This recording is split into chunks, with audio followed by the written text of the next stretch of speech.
വീടിനോട് ചേർന്ന് 1.5 ഏക്കർ നിർമ്മിച്ച വിശാലമായ കാട്, അതിൽ സംരക്ഷിത ഇനത്തിൽപ്പെട്ടതും വംശനാശ ഭീഷണി നേരിടുന്നതുമായ 215ഓളം അപൂർവ ഇനം മരങ്ങൾ. വയനാട് മടക്കിമല സ്വദേശി നന്ദകുമാറിന്റെ ജനിതക കലവറയിലുണ്ട് പരിസ്ഥിതി സംരക്ഷണത്തിന്റെ ഉദാത്ത മാതൃക. ഈ റിപ്പോർട്ടോടുകൂടി ഉദയ മലയാളം പൂർണ്ണമാവുകയാണ്. ഇനി സ്പോട്ട്ലൈറ്റ് കാണാം. ശേഷം ഹലോ മലയാളവുമായി സേതു ചേരും.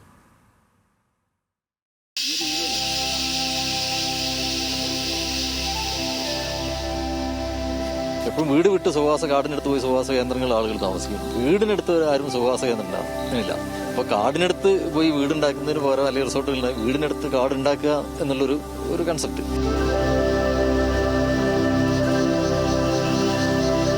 ഭൂമിയെ അറിയാനും ഭൂമിയിലെ അപൂർവയിനം മരങ്ങളെക്കുറിച്ച് അറിയാനുമുള്ള ഇടമാണ് വയനാട് മുതലമട സ്വദേശി നന്ദകുമാറിന്റെ വീടിനോട് ചേർന്ന ഈ കാട്. വംശനാശ ഭീഷണി നേരിടുന്ന അടക്കാപ്പൈൻ, ആറ്റുപുന്ന, തണ്ടിടിയൻ, കൽറുവൃക്ഷം, കരിഞ്ഞാവൽ എന്നിവയും റെയിൽവേ സ്ലിപ്പേഴ്സ് പോലുള്ള നിർമ്മാണ പ്രവർത്തികൾക്ക് ഉപയോഗിച്ചിരുന്ന ഇരുമ്പകം, കമ്പകം, ഈയക്കം എന്നിവയും സിംഹവാലൻ കുരങ്ങിന്റെ ഭക്ഷണമായ മുള്ളൻപാലി തുടങ്ങിയ 1000ഓളം മരങ്ങളാണ് ഇവിടെയുള്ളത്. 22 വർഷത്തോളം നീണ്ട അധ്വാനമാണ് ഈ കാടിന്റെ പിന്നിൽ. ഇതിൽ നമ്മൾ മൊത്തമുള്ള ഈ ഒരു കൺസർവേറ്ററിയിലുള്ളത് 215ഓളം ട്രീ സ്പീഷീസ് ഉണ്ട്. പശ്ചിമഘട്ടത്തിലെ നേറ്റീവ് സ്പീഷീസ് ആണല്ലോ. അതിൽ തന്നെ IUCN പിന്നെ അന്താരാഷ്ട്ര പരിസ്ഥിതി സംഘടനയായിട്ടുള്ള UN-ന്റെ കീഴിലുള്ള ഒരു IUCN കാറ്റഗറൈസ് ചെയ്യുന്നുണ്ട്. റയർ എൻഡമിക് അതിൻ്റെ ത്രട്ടൻ എന്നും RET എന്ന് പൊതുവെ പറയും. ആ സ്പീഷീസിൽ വരുന്നതാണ് നല്ലൊരു ശതമാനം ട്രീ സ്പീഷീസ്. വൈൽഡ് ഓർക്കിഡുകളുടെ വലിയ ശേഖരം തന്നെ ഇവിടെയുണ്ട്. മണ്ണിലും മരത്തിലും പാറപ്പുറത്തും വളരുന്ന 130 തരം ഓർക്കിഡുകൾ ഈ കൂട്ടത്തിലുണ്ട്.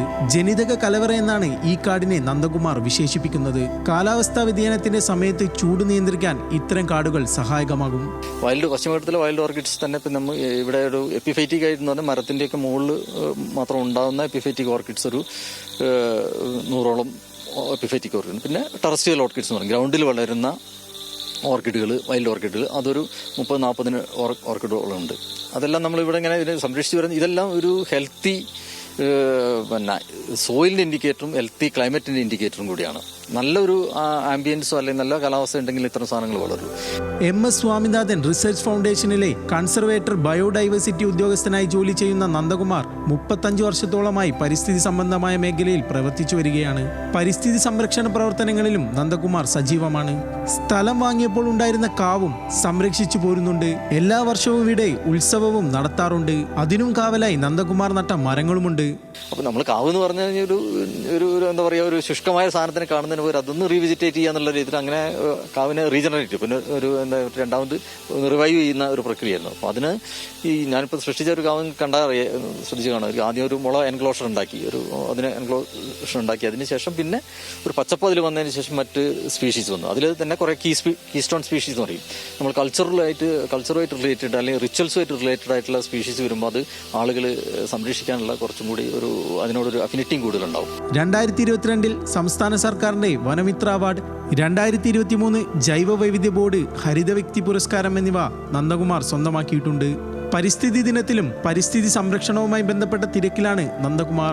ക്യാമറ പേഴ്സൺ റിന്റുവിനൊപ്പം ആഷിഖ് റഹ്മാൻ, ന്യൂസ് മലയാളം, വയനാട്.